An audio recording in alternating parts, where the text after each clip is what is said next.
দুটি ভেক্টর লম্ব হওয়ার শর্ত। লম্ব হওয়া মানে কি? দুটি ভেক্টরের মধ্যবর্তী কোণ 90 ডিগ্রি হওয়া। মনে করো এই এ একটা ভেক্টর, এই বি একটা ভেক্টর, এদের মধ্যবর্তী কোণ 90 ডিগ্রি। মানে কি? এরা আছে লম্বভাবে অবস্থিত। এই এ আর বি ভেক্টর পরস্পর কি আছে? লম্বভাবে অবস্থিত। তাহলে লম্ব হওয়ার শর্ত, আমরা বলছি লম্ব হওয়ার শর্তটা তাহলে কি হবে? এই A dot B equal to 0। এই A dot B equal to 0 আসলো কিভাবে? আমরা এইটুকু প্রমাণ করি। দেখো A dot B equal to 0 আসে কিভাবে? এই A dot B equal to, আমরা জানি যে A dot B equal to A B cos theta. তাহলে থিটার মান কত ডিগ্রি হচ্ছে? 90 ডিগ্রি। তাহলে A dot B equal to A B cos 90 degree. আর এই কস 90 ডিগ্রির মান কত? এই কস 90 ডিগ্রির মান হচ্ছে 0। তাহলে A dot B equal to কত আসতেছে? 0।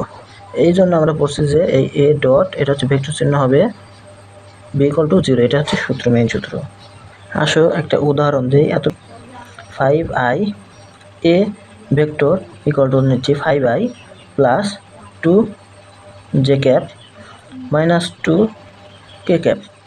আবার বি ভেক্টর ইকুয়াল টু নিচ্ছি 2i cap plus 3 J cap plus 8 কে ক্যাপ। দুটো ভেক্টর নিলাম। এবার বলতে হবে যে প্রশ্ন যে এই দুটি ভেক্টর লম্ব হবে, লম্ব কি না, লম্ব কি না। এই লম্ব কি না নির্ণয়ের জন্য আমরা কি করব? যে ডাইরেক্ট ডট গুণন করব। তাহলে দেখো A dot B, A dot B, আমরা এ ডট বি ডট গুণন আমরা পারি। ডট গুণন যারা পারো না তারা আগের ভিডিওটা দেখে আসবে। দেখো এ ডট বি, এটা আমরা কি করব? আই আর আই এর সহগ গুণন 5 গুণন 2 প্লাস জে আর জে এর সহগ গুণন 2 গুণন 3 প্লাস কে আর কে এর সহগ গুণ মাইনাস 2 গুণন 8। তাহলে আমরা এবার কী করবো? 10 যোগ 6 প্লাস মাইনাস মাইনাস 16। এই ক্ষেত্রে আসতেছে দেখো 16, 10 আর 6 যোগ করে 16 মাইনাস 16 ইকুয়াল টু আসতেছে দেখো 0। এই দেখো 0 চলে আসছে। এই যে এ ডট বি এর মান কত আসছে? 0।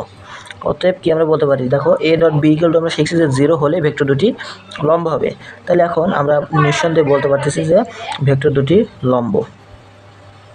এখানে এমন কিছু কোশ্চেন আসতে পারে যে ধরো এখানে 2 দেওয়া নেই, 2 না দিয়ে এখানে ধরো এম দিয়ে দিছে। এম দিয়ে বলতেছে যে এম এর মান কত হলে ভেক্টর দেয় মান বের করবো।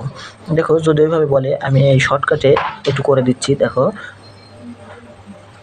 সব কিছু দেওয়া আছে, এখানে জাস্ট বলছে যে 2 এর জায়গায় ধরো এম। তাহলে আমরা কিভাবে করব? 2 এর জায়গায় দেখো এম হলে, এখানটায় মনে করো এম, আমাকে এই এম এর মান কত হলে ভেক্টর দ্বয় লম্ব হবে এটা বার করতে বলছে। এটা আমরা করি। দেখো এখানটা যা আছে তাই দেখো, যে 5 গুণন 2 যোগ এম গুণন 3, এর যে সব এম গুণন 3 যোগ মাইনাস 2 গুণন 8 ইকুয়াল টু 0। কারণ ভেক্টর দ্বয় লম্ব হওয়ার শর্ত হচ্ছে 0 হবে, ডট গুণন 0 হবে। তাহলে এখানে 5 দুগুণে 10 যোগ 3 এম, মাইনাস আছে, মাইনাসকে 0 ওই পাশে দিলে হচ্ছে 16। তাহলে এবার 3 এম ইকুয়াল টু 10কে ওই পার করে দেবো।